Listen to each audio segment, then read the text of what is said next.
എനിക്ക് വൈകുന്നേരം ആയപ്പോൾ പെട്ടെന്നൊരു അട കഴിക്കാൻ തോന്നിയിട്ടോ.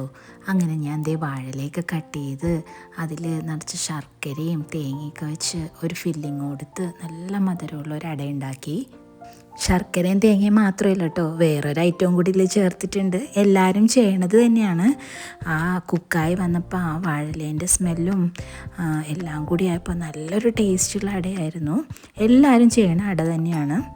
അപ്പോൾ ഇതിൻ്റെ ഫില്ലിങ്ങിലേക്ക് ഞാൻ കുറച്ച് ചക്കയും കൂടി ചേർത്തിട്ടുണ്ട് കേട്ടോ.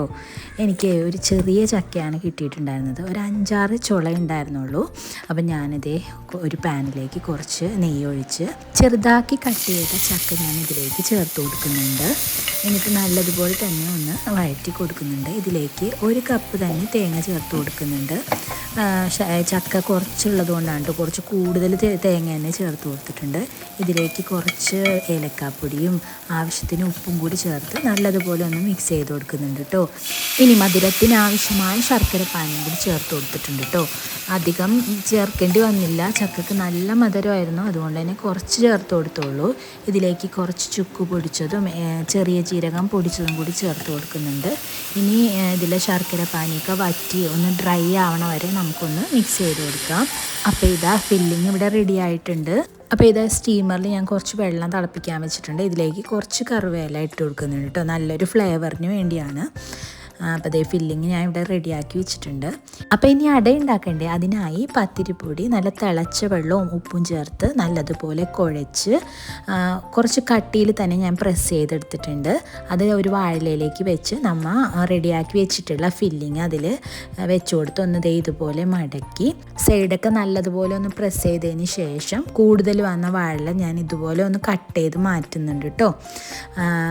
എന്നിട്ട് എല്ലാം ഇതുപോലെ റെഡിയാക്കി എടുക്കുന്നുണ്ട്. ഇനി നമുക്ക് ഇതൊന്ന് സ്റ്റീം ചെയ്തെടുക്കാം. സ്റ്റീമറിൽ നമ്മൾ കറിവേല ഇട്ടതുകൊണ്ട് തന്നെ നല്ലൊരു സ്മെല്ലാണ് കേട്ടോ വരുന്നത്. അപ്പം ഞാൻ ദേ ഓരോ അടയും സ്റ്റീമറിലേക്ക് വെച്ച് കൊടുക്കുന്നുണ്ട്. എന്നിട്ട് നമുക്ക് ഇതൊന്ന് കുക്ക് ചെയ്തെടുക്കാം. കറിവേല ഉണ്ടെങ്കിൽ അത് ഇട്ടിട്ടുണ്ടെങ്കിൽ ഒരു പ്രത്യേക ടേസ്റ്റാണ് കേട്ടോ ഈ അടയ്ക്ക് ഉണ്ടാവുന്നത്. അപ്പോൾ ഇത് എല്ലാ അടയും ഞാൻ ഇതിലേക്ക് വെച്ച് കവർ ചെയ്ത് വെച്ച് ഒന്ന് സ്റ്റീം ചെയ്തെടുക്കുന്നുണ്ട്. ഇപ്പോൾ അടയൊക്കെ റെഡി ആയിട്ടുണ്ട്. നമുക്കിതൊരു പ്ലേറ്റിലേക്ക് മാറ്റാം. ചക്ക കുറച്ചുണ്ടായിരുന്നത് കൊണ്ട് തന്നെ ഞാൻ കൂടുതൽ തേങ്ങയും കൂടി ചേർത്തിട്ടുണ്ടായിരുന്നു. പക്ഷേ ഒരു രക്ഷയില്ല കേട്ടോ, ചക്കേൻ്റെ നല്ല ടേസ്റ്റായിരുന്നു ഉണ്ടായിരുന്നത്. കുറച്ച് ചക്ക ചേർത്തിട്ടുണ്ടായിരുന്നുള്ളൂവെങ്കിലും ഒരു പ്രത്യേക ടേസ്റ്റായിരുന്നു കേട്ടോ. പിന്നെ ഇതിൽ നമ്മൾ വെള്ളത്തിൽ കറിവേലയും കൂടി ഇട്ടിട്ടുള്ളത് കൊണ്ട് തന്നെ അതിൻ്റെയും കൂടി ഒരു സ്മെല്ല് വന്ന് ഒരു പ്രത്യേക ടേസ്റ്റായിരുന്നു കേട്ടോ. അപ്പോൾ ഇതുപോലെ ട്രൈ ചെയ്യാത്തവരാണെങ്കിൽ ഒന്ന് റെഡിയാക്കി നോക്കിക്കോ. ഇനി അടുത്ത നല്ലൊരു വീഡിയോയുമായി വരാം. Thanks for watching.